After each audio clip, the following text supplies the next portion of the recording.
내 마음의 날씨를 외부에만 맡길 수 없잖아요. 내가 원하는 방향으로 내 스스로가 기후를 설계할 수 있는 내가 돼야 되잖아요. 내 인생의 원하는 목표, 원하는 성과를 내는 일, 즉 내 마음의 자원을 내 안의 감정과 정서를 잘 다루어서 성숙과 성취로 연결하는 삶의 태도가 정서경영이라고 합니다.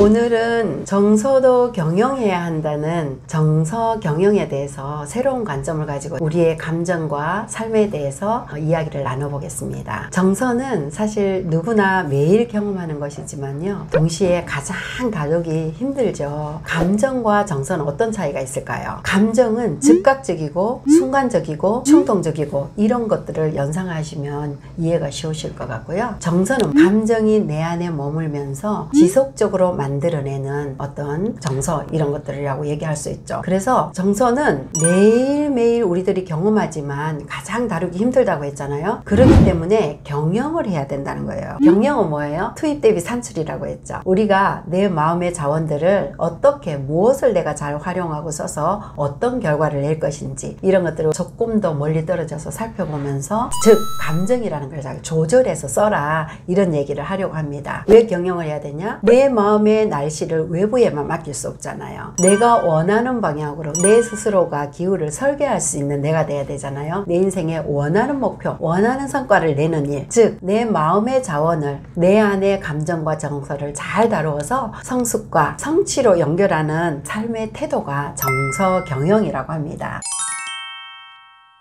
정서는 단순한 기분이 아니라 삶의 에너지이기 때문입니다. 이 에너지는 방향성을 나타내기도 하거든요. 철학적으로도 아리스토텔레스는요, 이미 수사학에서 감정을 이성의 판단에 미치는 영향이 매우 크다고 했어요. 심리학적으로도 정서가 의사결정의 약 70% 이상을 좌우한다는 연구 결과가 나왔죠. 뇌과학적으로도 정서는 우리의 감정을 다루는 편도체가 즉각적으로 반응하고 신호를 전두엽으로 흘려보내서 조율하게 하는 거거든요. 그래서 정서를 관리하지 못하면 삶의 방향이 감정의 충동에 휘말리게 돼요. 정서를 잘 경영할 때야 비로소 어떻게 돼요? 내 삶의 주인공으로, 내 삶의 주체적으로 내가 원하는 삶을 이끌어갈 수 있다라고 볼 수 있습니다.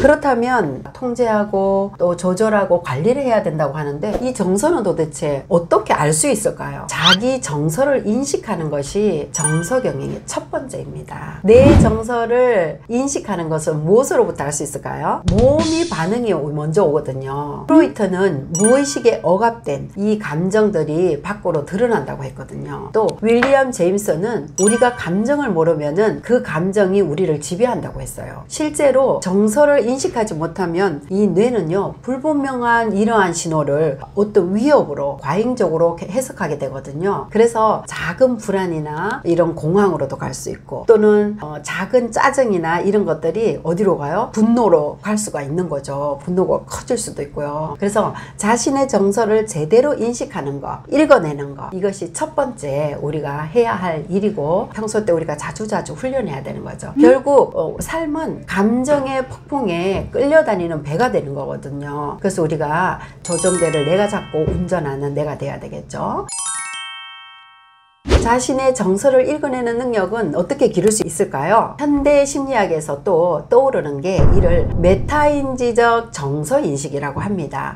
이거 이제 메타인지 많이 얘기 들어보셨죠? 정서 위에 나의 정서 위에서 나의 정서를 보는 거죠. 이런 거를 어떻게 알 수 있어요? 나는 지금 화가 났구나. 이유가 뭐지? 아, 이건 어떤 욕구에서 났지? 이런, 나는 불안하다, 나는 두렵다, 이런 거를 알아차리는 능력이 바로 메타인지적 정서 인식이라고 합니다. 일상적으로 이제 이것들을 조금 더 명확하게 우리가 알기 위해서, 인식하기 위해서는 내 몸이 어떤 반응을 하고 있는지 이거를 그대로 기록하는 거, 또는 감정일기를 쓰는 거, 하루 한 5분 정도 내 마음의 스캐닝을 해보는 거죠. 몸 스캐닝 했잖아요. 이 정서 경영에 있어서는 제가 첫 번째 책을 쓴 사랑하는 나의 몸에게 보면은요, 훈련하는 게 자기 인식, 자기 조절이 굉장히 잘 나와 있어요. 그래서 오늘 제가 다시 한번 조금 그 부분에 대해서 얘기를 나누고 있는데요. 뇌과학적으로는 이런 훈련이 전두엽 활동을 강화시키는 거거든요. 막 편도체가 이렇게 과활성화 일어날 때 감정 일기를 쓴다든가 마음의 스캐닝을 한다든가